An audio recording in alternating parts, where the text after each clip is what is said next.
Who that? It's your boy D-Pat. And your girl Teresa. And this is the TMP Hustle, baby. So if you watched the last video, which again, I hope y'all did. Again, the link will be in the description above. We talked about how we started this journey as entrepreneurs. And we talked about how we got up to the point where we get COVID. So that wasn't fun. Let's see emoji to do this.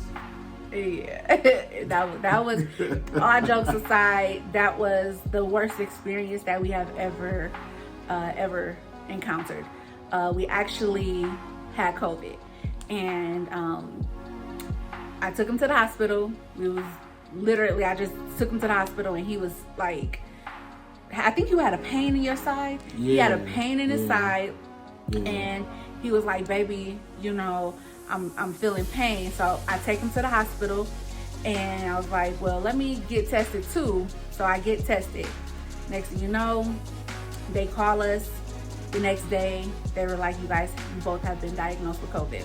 And also too, y'all, just so y'all know, having COVID, it's easy to be on the outside looking in if you've never had it. COVID for me, COVID for the missus, was two totally different experiences. Yes. My experience was 100% different from her experience. And, people who go through COVID, I just can't do nothing but pray for y'all. People who had COVID, people who lost somebody from COVID, we had it, and if we never thought about that before, we thought about it, we think about it now. And it's something. COVID is real. So everybody who think COVID ain't real or think COVID is this or COVID is that, just know when you get it, if you get it, you'll think about it totally different, because we do. Absolutely. That was the scariest time of my life, because as you guys watched the last video, we quit our jobs. So when we quit our job, we end up getting COVID after. And when we quit our job, y'all, they hit that button. The button was hit. They hit that button. We immediately did not have health insurance. We did not have life insurance anymore. Eventually, we found out that we could get the insurance through like Cobra. You have to pay that high cost, that expensive cost, like $2,200. So we literally did not have insurance or life insurance. And my husband was hospitalized. I was hospitalized for 2 days. I was diagnosed with COVID pneumonia. Well, first we took you to the hospital, and then that was on a Saturday, and then we went home on a Sunday. They let us go, and then actually it was a Friday. Friday morning we actually went. It was like at 3 a.m. Saturday, we literally get home. They told us we had COVID. Sunday, he's getting worse. He wasn't eating. He just took 1 tablespoonful of chicken broth, and that's all. We were literally taking the medication that they gave him, which wasn't much, but they gave him something. So we were taking our medication.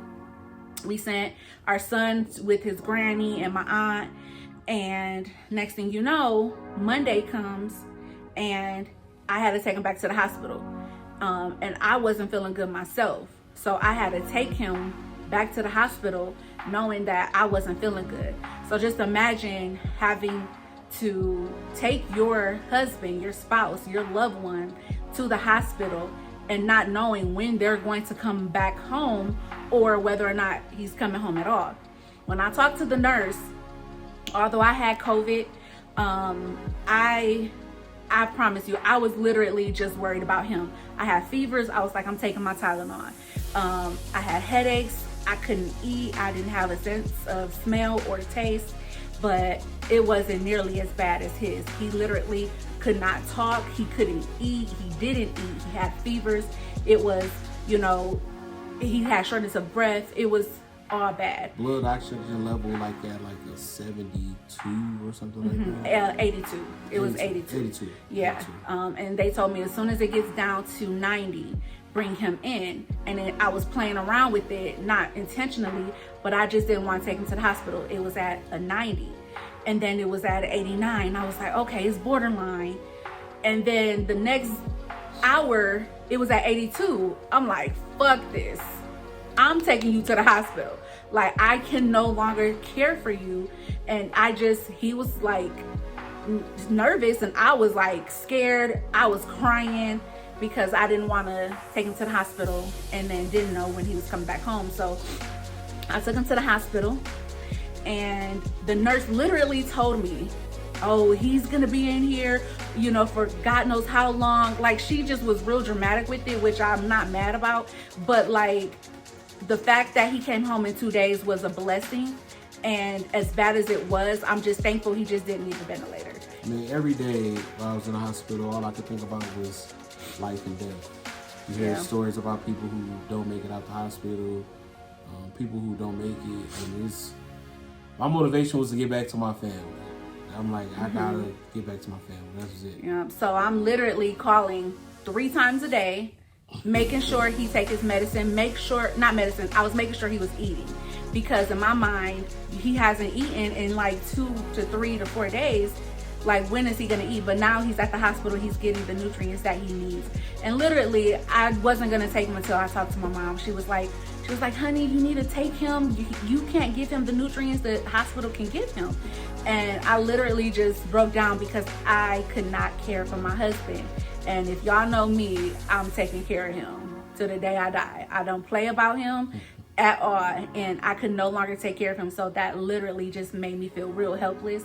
But when he went to the hospital, I knew he was in good hands. We found out later he was at the top 5 hospitals in the nation. So I was just happy about that. Shout out to Guadalupe Regional Medical Center. Man, they took care of me. Yep. They was around the clock making sure I was okay. Yeah. Shout out to them. And she called me. She was like, every day, she was like, I'm gonna call you at between 2 and 4. And I was like, okay, well, I'm calling you out in the morning. I'm gonna talk to you at 2 and 4, and I'm gonna call you in the evening, because it's gonna be 2 different nurses, and I need to make sure he ate. I was passing messages to him. I had COVID, but I dropped off everything that he needed. I dropped off a picture of us because I just wanted him to let him know, like, we were back at home waiting on him. Well, Ciandre was with my aunt, but I was back at home waiting on him. So literally, he gets home, and remember that last video, we were supposed to be doing Uber, Lyft, and DoorDash. Well, all of that we had to put a standstill, and we could not do any of it. So that $3,700, it was dwindling, and we didn't have money. We didn't have any money, and we couldn't go do a DoorDash or a Lyft or do Uber to get anything. But God is real, y'all know that, and he blessed us. We were able to get our 401k out in time to start our business.